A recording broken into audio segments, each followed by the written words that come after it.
Welcome to 6 Degrees of Connection, the podcast where we explore our connections and their stories. Please welcome your host, Andy. So here I was one day having a hearty autumn lunch at my good friend's place a couple of weeks back, and she mentioned another friend of hers whose name was immediately familiar. Of course, in these days where virality is measured in WhatsApp forwards and likes and follows, I did remember seeing a video of this woman from Kollam who had the gall to start a distillery in Ireland, producing by now famous Maharani gin. Well, the fundamental premise of the 6 Degrees of Connection podcast is to meet new people and to test the theory of the concept of 6 degrees of separation, and to learn as well, to get inspired and to listen to their stories. And so here we are with news of an impending lockdown on a slightly cold yet sunny and bright Sunday afternoon. The emphasis is on sunny and bright, like our guest for today, Bhagya Barrett of Rebel City Distillery. Welcome, Bhagya, to the show. Thanks, Andy, and thanks for giving me the opportunity to have a talk with you. I think it's a great idea. It's wonderful to bring in stories for the people around, so that might inspire them as well. And I'm really looking forward to the chat with you. What is interesting is the fact that we are both from the same town in Kerala, Kollam. It's a land sandwiched between the backwaters and the sea, and one of the most beautiful places on earth, at least to those of us that are from there. Tell us a bit about your childhood growing up in Kollam. Kollam See, I was born and raised in Kerala, so I did my schoolings, my college, everything in Kerala. In Kollam. I think until 21, I was in Kollam. I was a day scholar, so school where I studied, it was like 5 minutes cycle away from my home. And the college, I used college bus. So I basically spent my whole teenage. I grew up there, I studied there. And yeah, I love Kollam. I think Kollam doesn't get a bigger picture in our tourism map. I think there's a lot of things to see in Kollam as well. So it has been interesting, and there are so many memories. And my parents still live in Kollam as well. I normally go every year to meet them. So I'm just waiting for the corona to end so I can go meet them and open a Maharani with them and celebrate with them. So, and you know what? And when I met Robert for the first date, okay, so we met through an online dating site, and then we decided to meet in a pub, and we were drinking a few beers, and then Rob is like, "Oh, you're from Kollam, the land of cashew nuts," and I'm like, "Oh my God, how do you know land of cashew nuts and all this?" And he did a research as well about Kollam and all those, and I'm like, "Okay, so you know a bit about Kollam, okay, so I have a little bit more time for you to talk and get to know more about." So that's something nice as well, right? We are proud of our cashew nuts, we are proud of our spices, and it's a great place. You know, having the first taste of alcohol is a rite of passage during our teenage years. Of course, in Christian families like ours, having wine in our homes ensured that we surreptitiously down a couple of bottles and no one would be the wiser. But tell us about your first foray into tasting a spirit or alcohol in a society in Kerala where it can sometimes be a bit taboo and very much patriarchal. I never drank when I was in Kerala. Up until 21, I never tried. So, but I have seen my father have brandy bottles and all those. So I was always curious how this tastes. But I never had like the kind of courage because, you know, you come up in a society where people say, "Hey, look, alcoholism is bad. But hey, look, moderate consumption of alcohol is not injurious for health. Alcoholism is, but not moderate consumption, right?" But and also when you drink, women who drinking, they kind of attach a social stigma to it. So I never drank it, but of course I have tasted it. It's not an open thing. It was never an open thing in my home. So my father used to secretly, "Hey, drink fast and come back," and so it's like always secret, hush bush and all those stuff.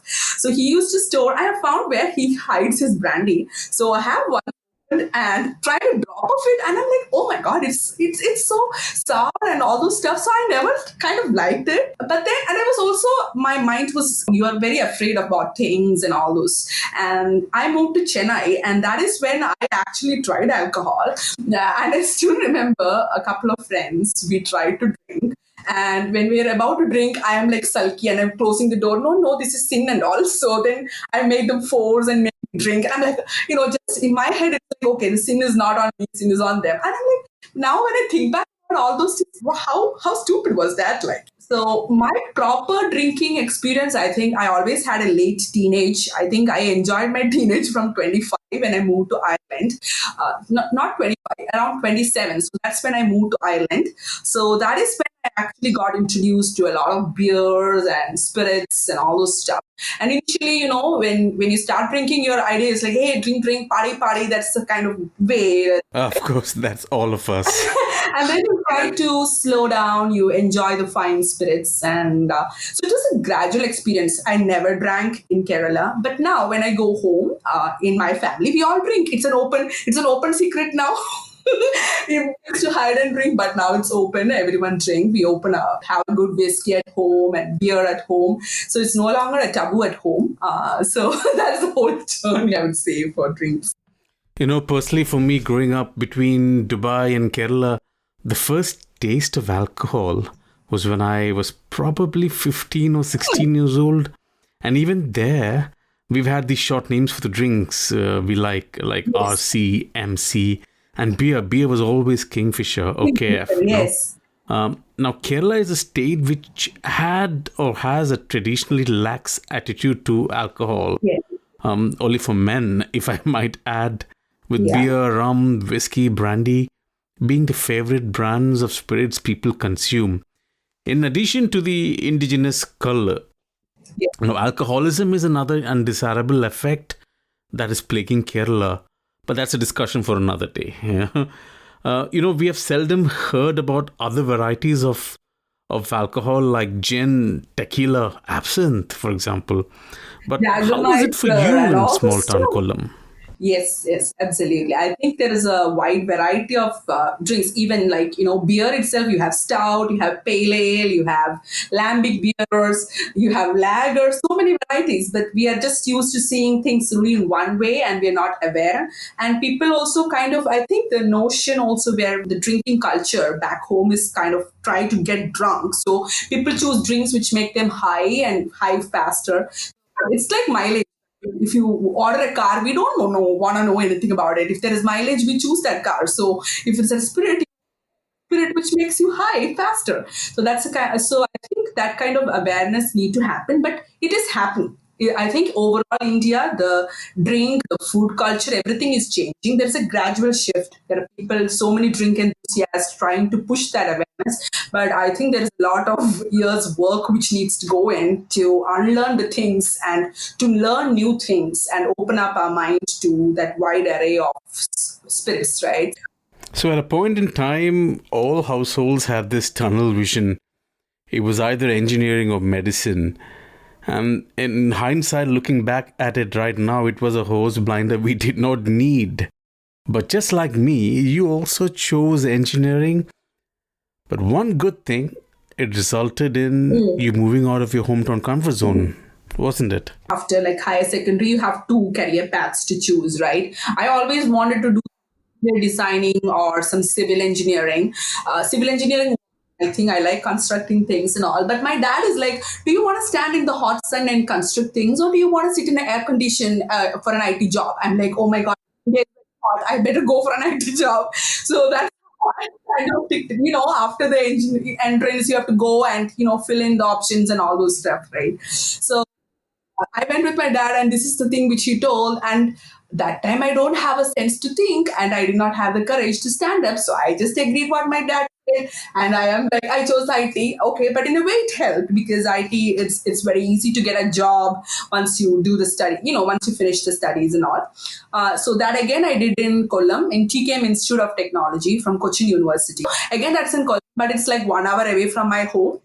And that college is full of NRI students. I did with government funding. That's how I did my course. So there was a lot of disparity in the college itself. you have different sect of friends. Like NRI friends will stick with themselves, middle class will stick with them, lower middle class will stick.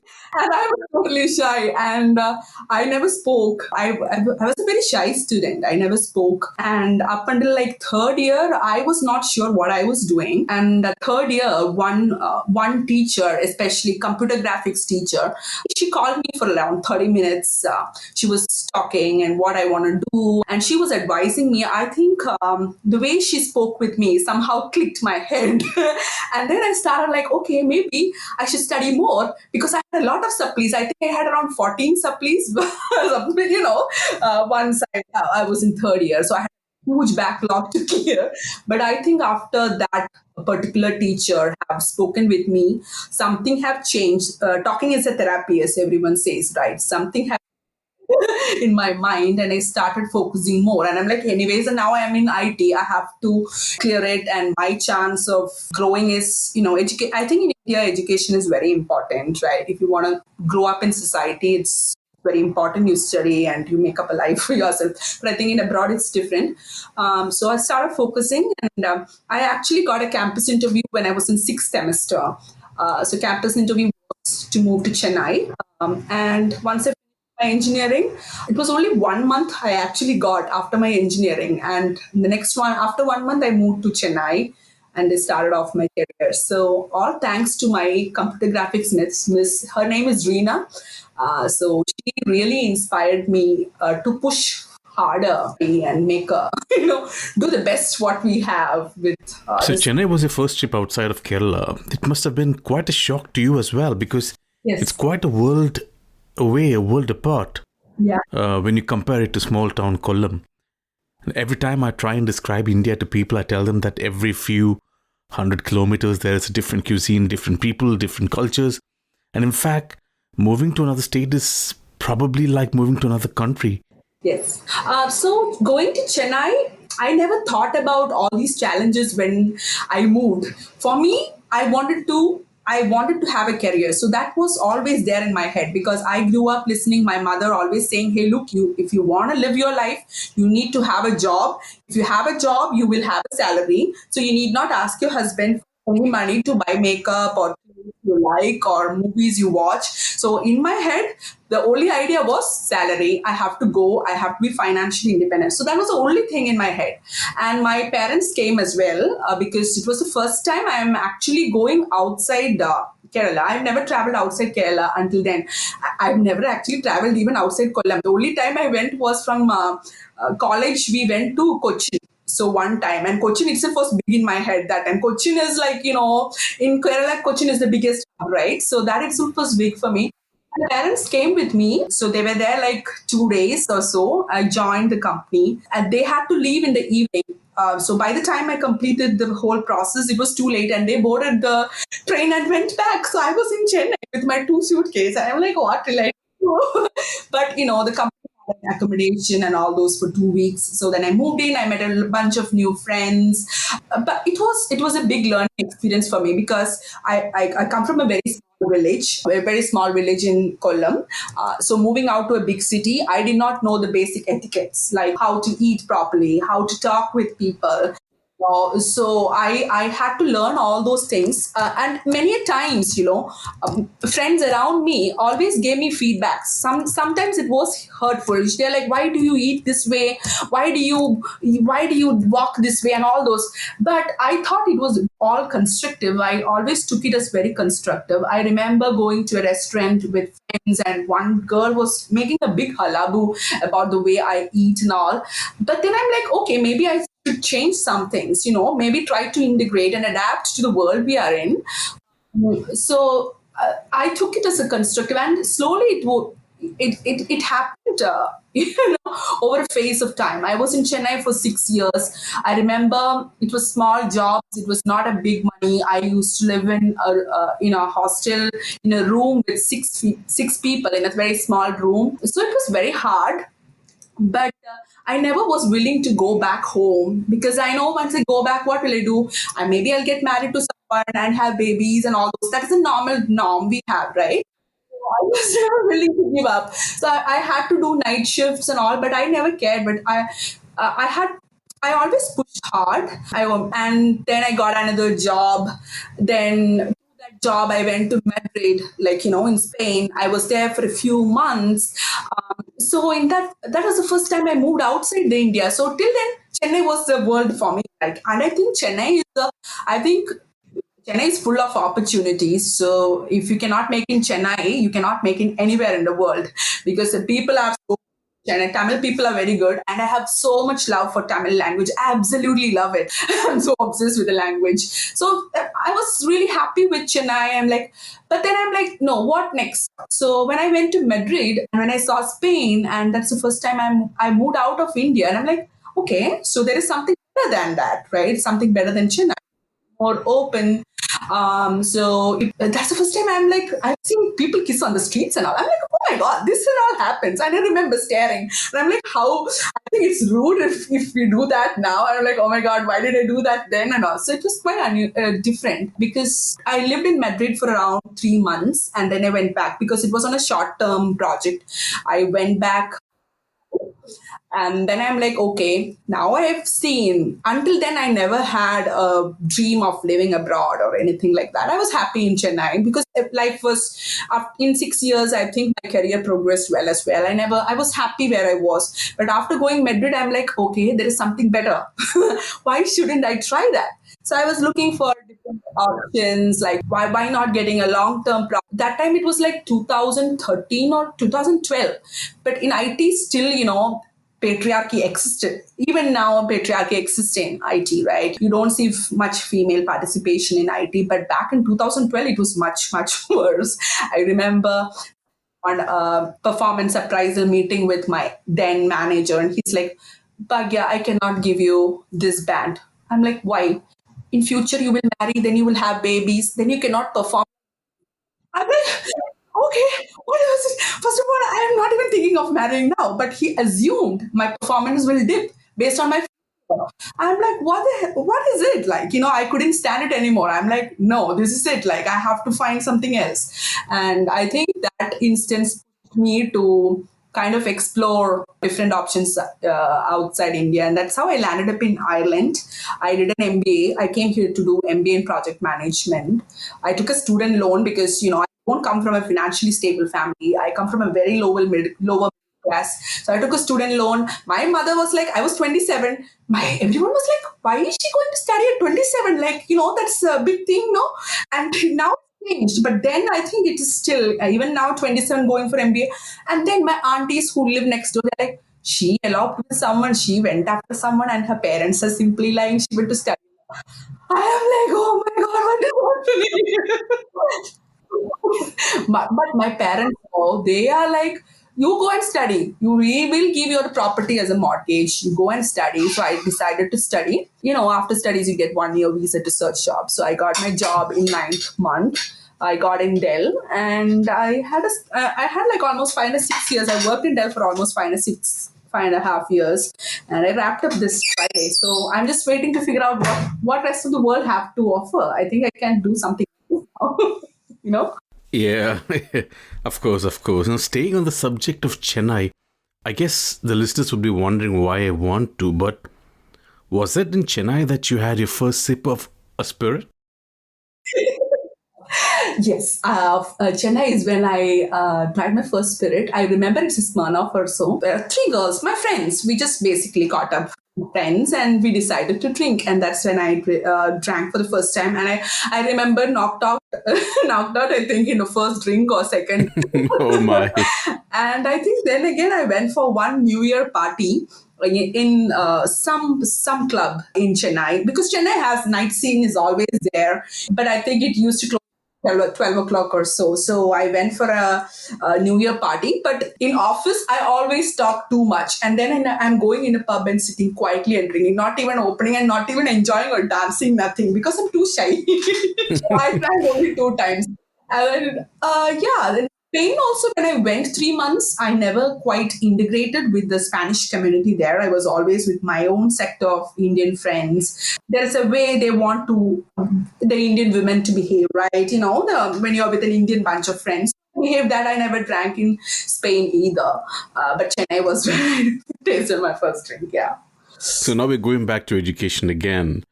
How different was college life in Ireland from the college life in Colum? I assume the one major difference, and a good one at that, was the fact that the pubs are around till 3 p.m. and there were no hostel curfews. So I think the education system itself is different here, and the culture is different, right? And I find like when I moved to Ireland, the welcome party, the welcome party is in a pub, and that is where we actually celebrate. And then I remember saying it to one of my cousin, and she is like calling my mother and saying, Auntie, Bhagya is now in a pub. My mother told, okay, what is it is not petrol pump, it is pub. She thought that it's a bit free for my mother. And my mother is like, okay, what's the problem? Like, because here in Ireland, I think in a Western society, pub is a kind of normal thing. I think in Ireland, you see the families coming in, the kids are there until like 8 o'clock or so, and then it's more adults, right? And even the welcome was different here. Like, you go have a blast in. I think it breaks the ice as well. You get to know the friends and you get to know the circle better. And education system is different. I think in India, it's more about by hearting and writing up things. All our studies, it's not practical oriented. It's more theory, and you just need to by heart. I don't remember anything I studied in my engineering, but I'm good at by hearting. I can by heart things and write up. I really can do that. I don't remember any of these things.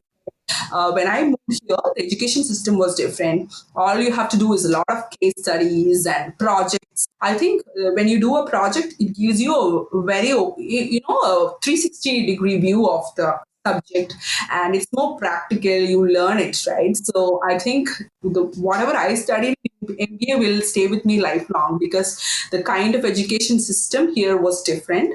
And thesis, for example, that was also kind of really good, right? Because you get an in-depth knowledge about the subject. I really enjoyed studying. I had a part-time job, 2-3 part-time jobs as well to afford the living expense. Always the last minute. So I wrote my thesis in 2 weeks. I think my lecturer have never seen me in the 2 months. We get 2 months not to write the thesis, but my lecturer have never seen me, because you have to go and submit in phases, right? But I did it in only 2 weeks, but I got pretty much honors in it. It was good. It was good. And it really helped me, because even though I did engineering in IT, I don't like coding. I'm not a coding person at all. I cannot sit and code stuff. But then my graduation is in IT. I worked in IT, but I always like managerial kind of stuff. I love things where I can talk with people and talk with business. That was always my kind of inclination towards. And MBA really helped up chase that, open the doors for me in that way.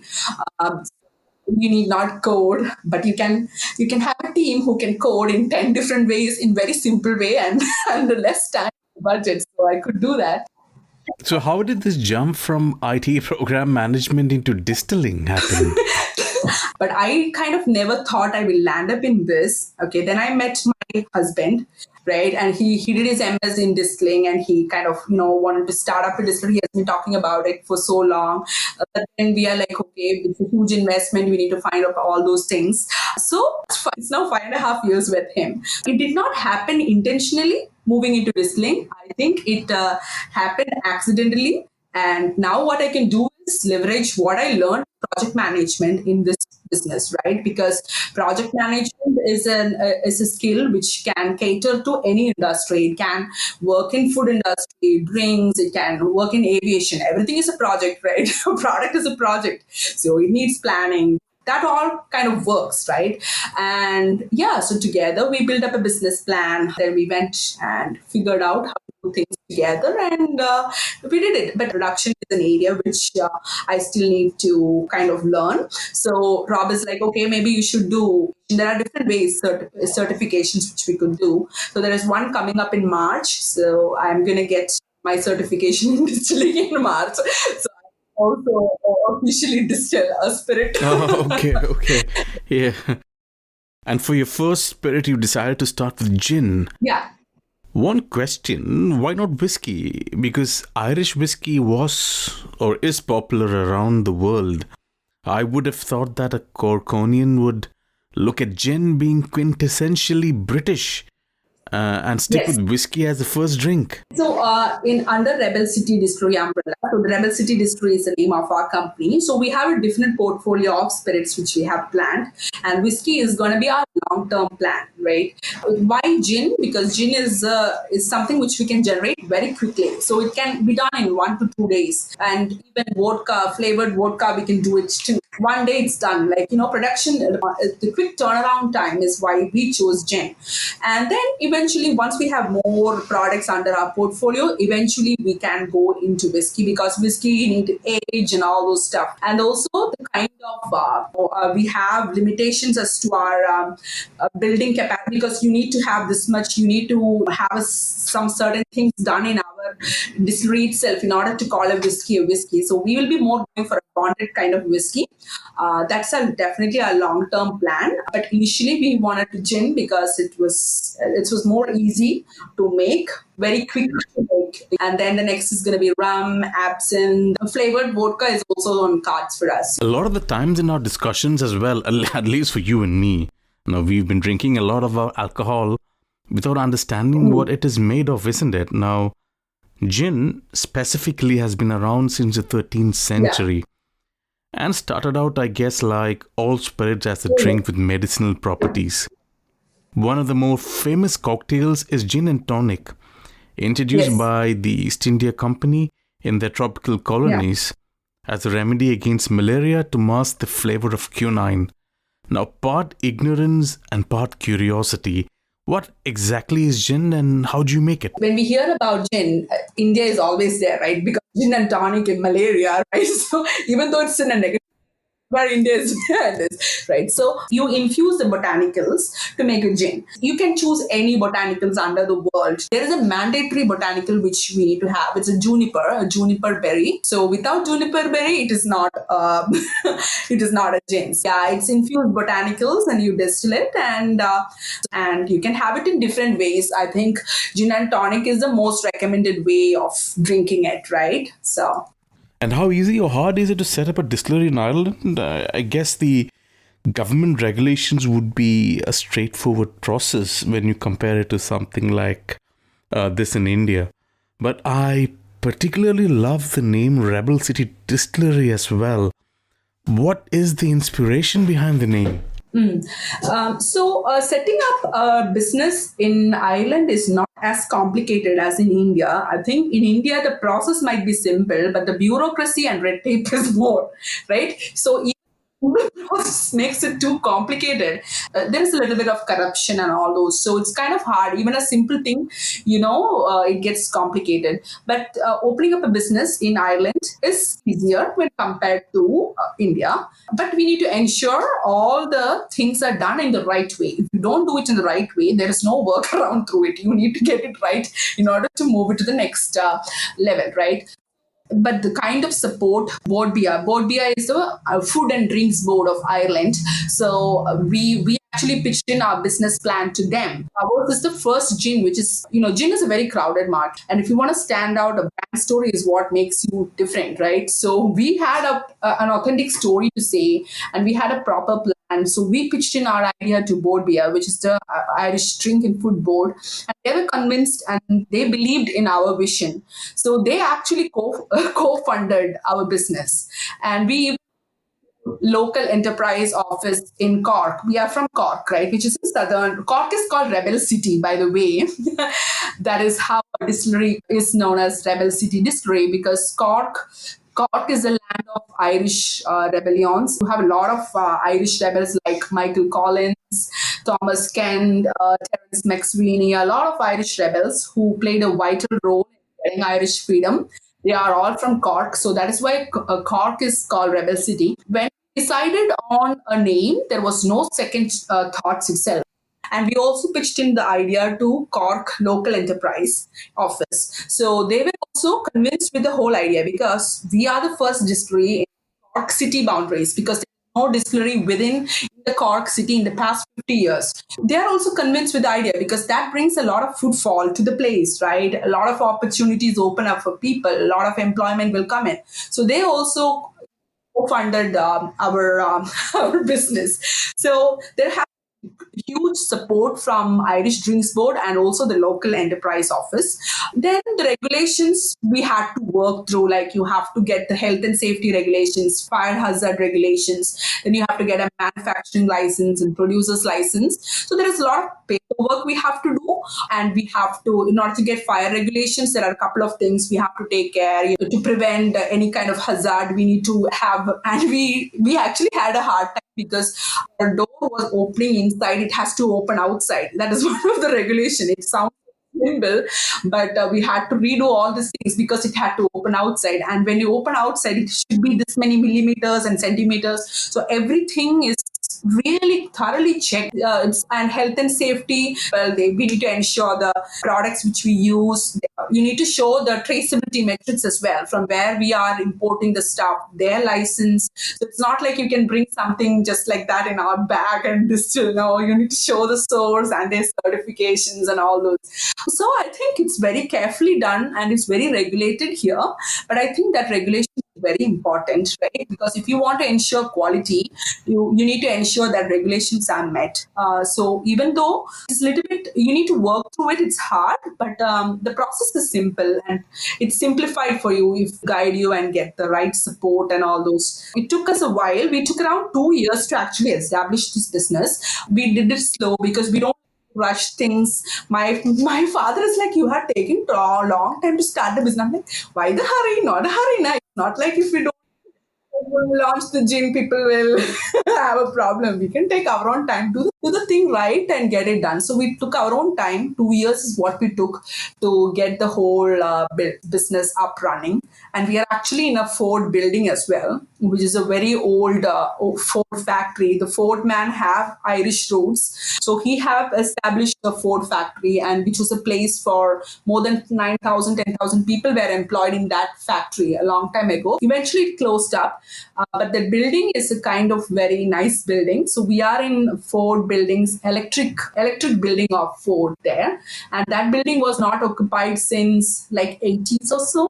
So we had to renovate and get the things, and we did not want to renovate losing the whole authenticity of the building. We renovated in a way it still says the history of the building. So we haven't painted the walls, or it's such kept us, and we still have the old windows and all those. So it took a long time to renovate too, because it's a very old building. To renovate and keep it as such, it takes a lot of time, and it's very challenging too, but we made our best effort to get it done. Now, in terms of history as well, I think one of the first migrants into the Americas was from the Irish Isles. So I see the Ford connection there. Yes. The catchy name Rebel City Distillery, since I have firm roots in Kerala, and most of my fellow Keralans would like to think that there is a darker shade of red that runs through their veins. The history of communism and all that, but I thought it was actually showcasing that side of a company. But it was interesting to hear that Irish were also rebels, but hey, it's two rebels together running a gin distillery. We are left inclined. No, I think Keralans we are always left inclined. You have either left or right, but both left and right, they left only, right? So we are left. There's no doubt about it. I think it just connects together that element too, right? Yeah. Now, this will be of interest to MBAs and people setting out to create a name for their product, the brand. Especially as someone very interested in the process of creating a brand name, a brand image. How did you start with doing that? Was social media, viral videos, a conscious decision? Was it easy? Was it hard? Because in the age of videos, it's a hit and miss, really. So the whole branding around the gin took around 18 months. See, the distillery name was easy choice. The part was to find the right name for the gin. So it took around 18 months for us to finalize on the brand name, because as I told earlier, gin is a very crowded market. So many players are there. So tons of it. So we need to have a real USP which talks for you, right? And I think if you do your branding right, that itself do all the talking. We did it with a branding design team, and we also, throughout these discussions, Irish Drinks Board was with us. So we had brand management head of board beer, which is the drinks board, along with us with all these discussions. So we kind of brainstormed and kind of understood we had three paths through which we could brand it. Okay. So we can just go through some festival kind of a way. You can just go with a normal cliche way of branding, or we could come up with something really powerful, right? This were the three paths we wanted to go. We were very clear we wanted to go through the strong, impactful path because our botanicals are sourced from a organic women's collective in Kerala, a collective which believes in sustainability and women coming together and trying to make a living. That is the core of our brand. I think that is the core of our gin. And we wanted to say that story through our product. So when three paths we decided, the brand team had figured out, okay, these three directions which we could go. We had always inclination towards this direction where we wanted to say the strength of women through our product.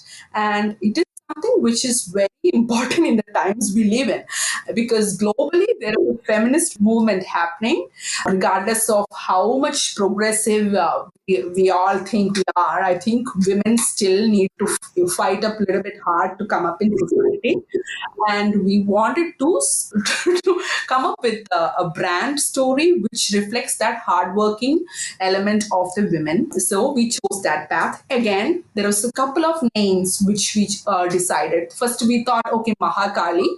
That is what we thought. But I think considering the religious sensitivity of India now, I think Mahakali would have been a big problem. People can get really worked up with the whole idea of a goddess in a spirit, and it will be very problematic. Then there was Mahama. That also did not ring the bell because something was missing in it. And I actually told Rob, in his years, why not Maharani and all? But Rob was like, let us say it loud, because the USP of the product is the Indian connection, and we are the first Irish gin with an Indian botanicals in it, and India is known as the land of spices, and we have a strong story to tell of women running a collective. I think Maharani fits it, right? Because I think it brings all the elements together in that name. We have a PR team who worked with us for the pushing up the brand here. But we never had a strategy in India at all. Our initial focus was just to have Irish market and European market. We never had an idea of pushing this initially to India. See, throughout the brand discussion, we always used to tell, hey, look, if we have the brand story right, the brand will do the talking. So without a PR team, the brand did the talk. So all that happened in India, all the kind of viral push, we never did anything. It all happened automatically because the brand story was so strong, because it's so relevant to the times we live in, and the social aspect of it is strong. And and also having the Malayalam labeling and using the Kerala botanicals on a spirit, I think it's the first time too, right? Because people go to Jodhpur and all those kind of places and do it tea. They make things with tea and gin and all those things. I think it's a new idea, and there are multiple elements which resonated with a lot of people, and it talked automatically. And how this whole viral thing happened, someone bought bottle number 27, and he shared it in some of his family group, and from there people's curiosity, that is how it went viral. But we never posted anything because I'm not in any WhatsApp groups because I cannot and regardless of the ideologies they believe in, regardless of left or right, I think when it comes to something which endorses Kerala on a global market, I think Kerala people will talk about it. I think that's what happened. And we're happy it happened too. I think both of us never even thought this much reach we'll get. So now we are thinking on ways how will we get it into our Indian market soon. So we have resources because we are still a craft distillery. Rob, me, and there's one marketing girl called Gemma. So we three are the team, and Robert's father. So we are like three people and plus Robert's dad. We don't have enough resources, but now since we got a bigger reach, we are trying our best effort to see how we can launch quicker. Sustainability has been a recurring theme in your company, right from the great listed building you're operating on, and right down to the fact the Old Women's Collective, from whom you source your raw materials from as well. Now, I have this image of you trekking through the forest of Wayanad, searching for the right spices for your gin, and you coming across this women's collective through a patch in the forest. Was your search that hard? See, I think thanks to internet, I would say, because I have to say this, okay. Robert was like, hey, look, we agreed we are going to go for a gin. My job was to find the right botanicals for the gin. And I was researching a lot of places, mainly through internet. But there are places who want like bulk and tons of products. That's how they work, right? To find someone who resonates with our idea of business, right? Because we believe in sustainability, and that is the thing which we wanted to endorse to our business as well. We believe in supporting like local communities who strive to come up in life. So I bumped onto this Vanamulika through actually internet search. Suddenly got the contact number and I'm like calling them up. Hey, look, how's it? And there was a lot of conversations which happened through phone and Skype and all those things. And the important part was, in order to export, if you want to bring things to Ireland, you need to have a buyer as well. And thankfully, Vanamulika have a UK buyer through which we could actually we identified a place, and then Wayanad, I have a slighter preference for Wayanad over Munnar. I think Munnar is kind of, there are so many new buildings coming up in Munnar, and Wayanad is still untouched in some way. So I have always a preference. Yeah, far too much concrete and less green space. Yeah, isn't it true? Like, there's still more nature there than Munnar. If you look, Munnar is full of resorts and all. It's kind of gone, I would say. It clicked, and then we are like, okay, we like the social aspect of it. It's feasible to source it. The most important thing is we needed to check the quality and to ensure that the quality is also good. So both me and Rob decided to visit them last year. So we had a couple of places which we visited, but the moment we visited Vanamulika, it just worked. I love those chairs. They're like, oh my God, they're so hardworking. Like, and also, cooperative is a nice idea, right? You do business, you get a share of that as well. I think it's a great, rather than salaried. I think that aspect is good. And we spent like around 4 to 5 days in Wayanad. We spent a lot of time with them, and we loved the quality of the product. And we bought some samples also along with us when we came back. And Rob distilled it, and we were happy with the kind of quality also. And then we're like, okay, this is it. Then let's go for it. And then that's how everything shaped. And we're glad we chose Vanamulika. I think without them, the story would have been very weak. I think it's very strong because that aspect is what makes it different from the rest, right? So on the production flow, what is the process of making a gin, the final product? We have a craft still. So our craft still has a capacity of 250 liters in one shot. Okay. So we generate gin in a concentrated form. Then we neutralize it with neutral grain. And that's how we make it. The signature botanicals. This is the botanicals which make our gin different. Nutmeg, mace, pomelo, and cassia. These are the three things which make our different from the rest, because nutmeg mace gives a very kind of spicy finish. Then cassia gives a sweetness, and pomelo, it gives a nice citrusy flavor as well. So these three elements are the main elements. And then juniper, as I said, it is all gonna it has to be there. And then we have worked around orris, coriander, cardamom, and the rest. We have other 6 botanicals as well, along with totally there is 9 botanicals in our gin. So we kind of measured. So there is a measurement to how we balance the flavor, because nutmeg mace is very strong. It's very spicy. Even if you taste it, it's very spicy. It's very strong flavor. So you have to balance it. And it has a lot of natural oils as well. So if you don't balance it, you end up with a gin which is very cloudy. So you need to have the right balance. And it took a lot of time to get the right balance. So then you mix up in a muslin cloth, you kind of soak it in the neutral grain spirit and overnight, and then you distill it. It's a machine, you distill it, and you get 250 liters of concentrated flavor of gin. And then we dilute it with water and then add neutral grain spirit again, because what comes out would be at 76% of flavor. Whoa, No flavor. I know quite a few Malayalis who would love it. Oh my God.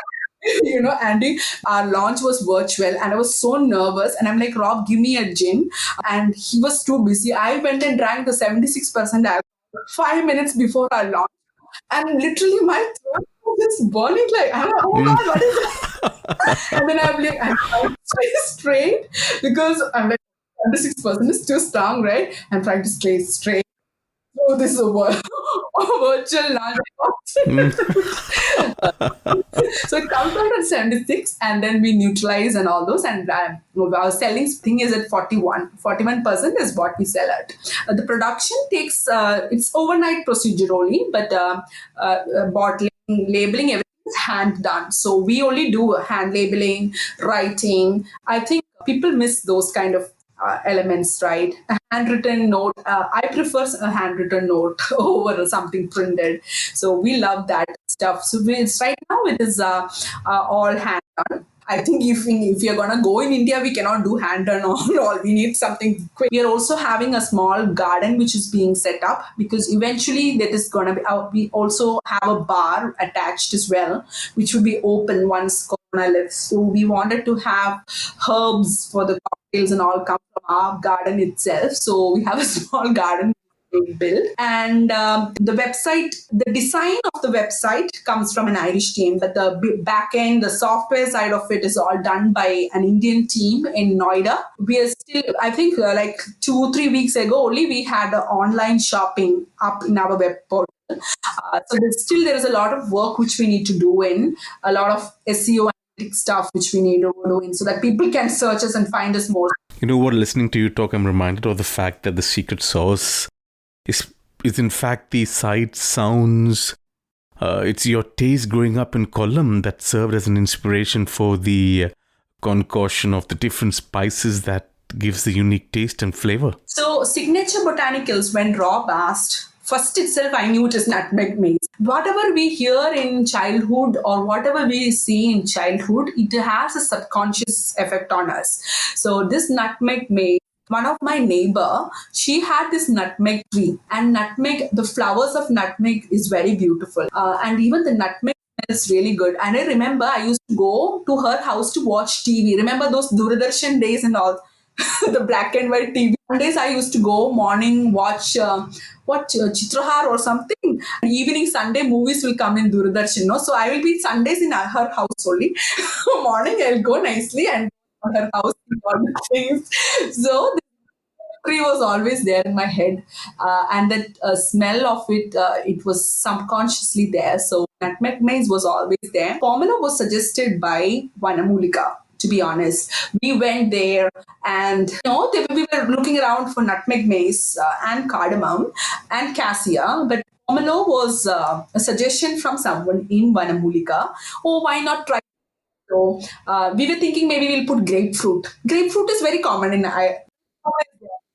so we bought dried pomelo skins as well, the peels of it as well, and Rob experimented and it worked because grapefruit everyone does here, but how do you bring a difference? Because you need to stand out, right? You need to bring a difference to your product, and it well. And I think together these three products kind of really works. And cassia, of course, what is there? We cannot make a biryani without a cassia, right? Cassia is in our kitchen. So Rob actually put it from our kitchen. I think some of the cassias I bought from my home for cooking biryani. The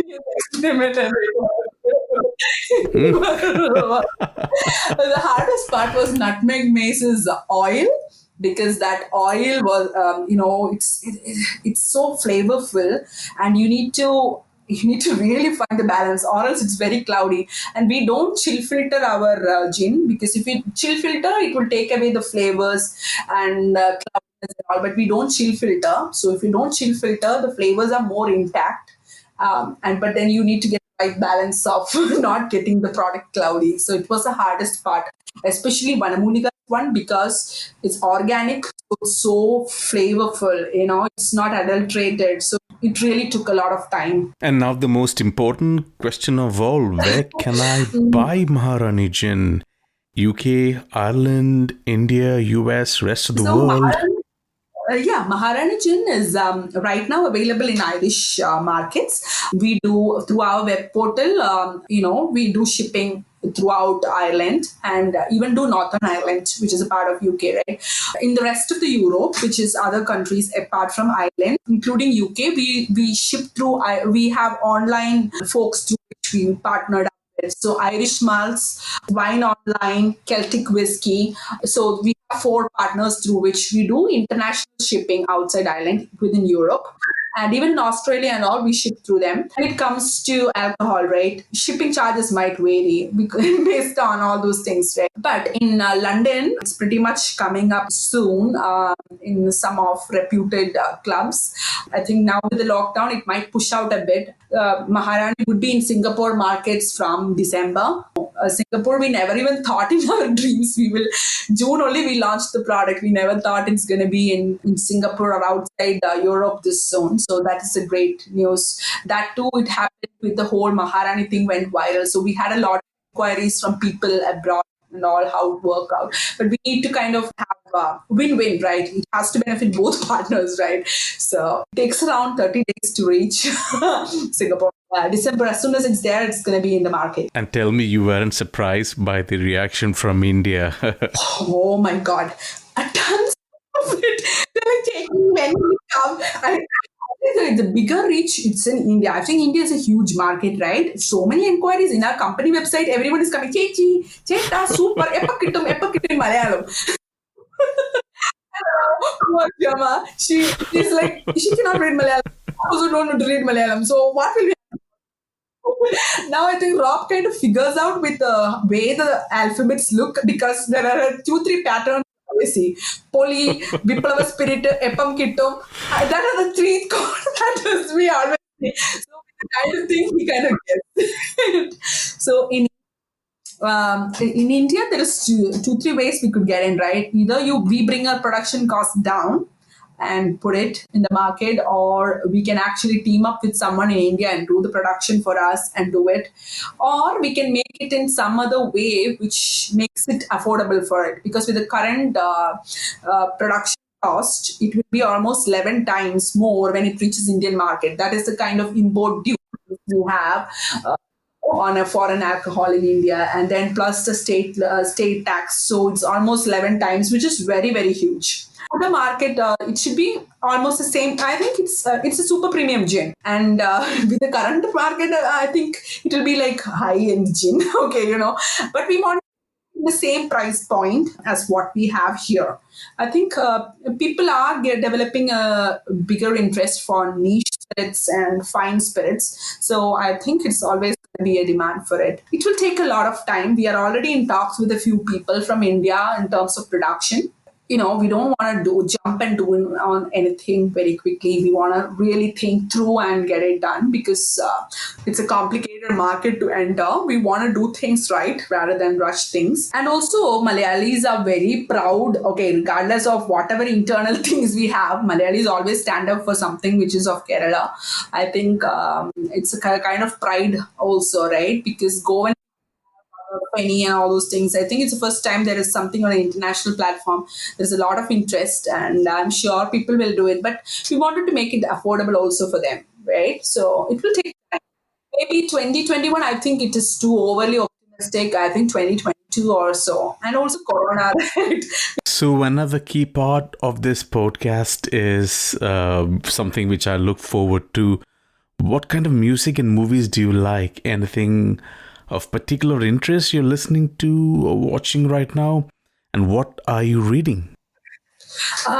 Music, I don't have like one particular interest. I love hard metal. I am a huge Rammstein fan. Like I am a huge fan of Till Lindemann, and I've told my husband better get me a poster of him for Christmas. So he already knows what he get me for Christmas. Yeah, I'm not a big fan of heavy metal. The best I've done is on metal is Metallica, but just the S&M album only. I think metal is good, but I think Like it or not, I think, we all have a lot of energy and we need to channelize the energy some way or the other. I think listening to hard metal really channelize all that energy out. I'm a huge Rammstein fan.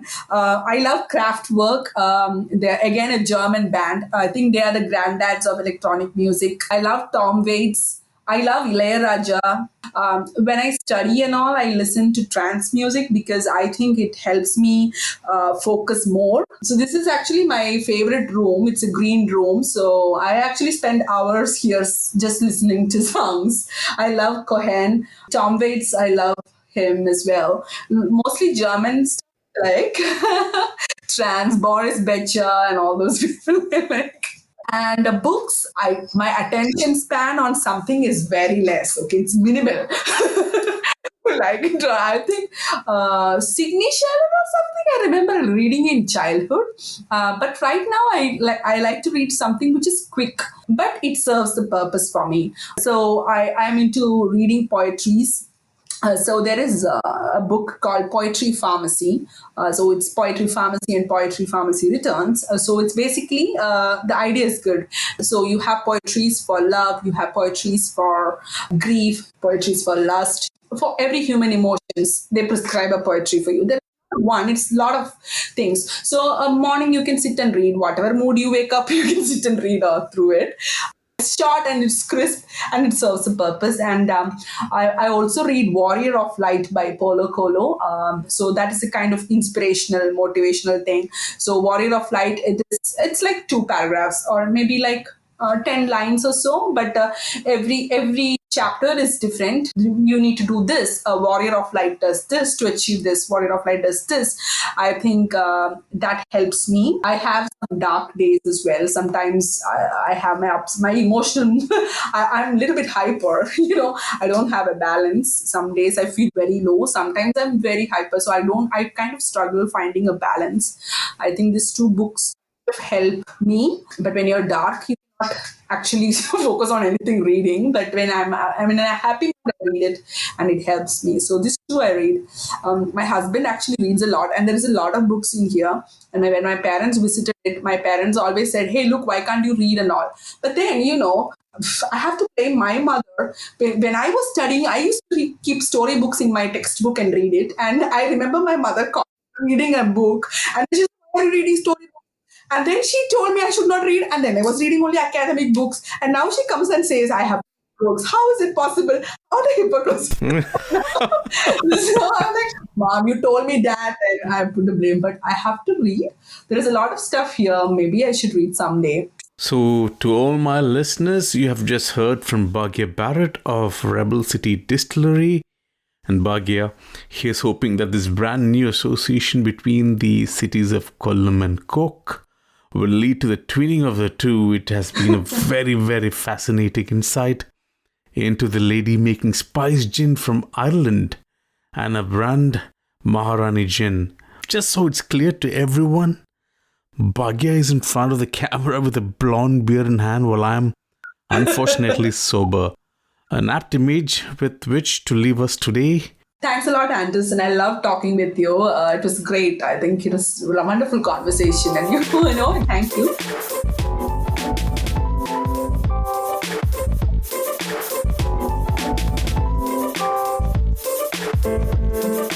you.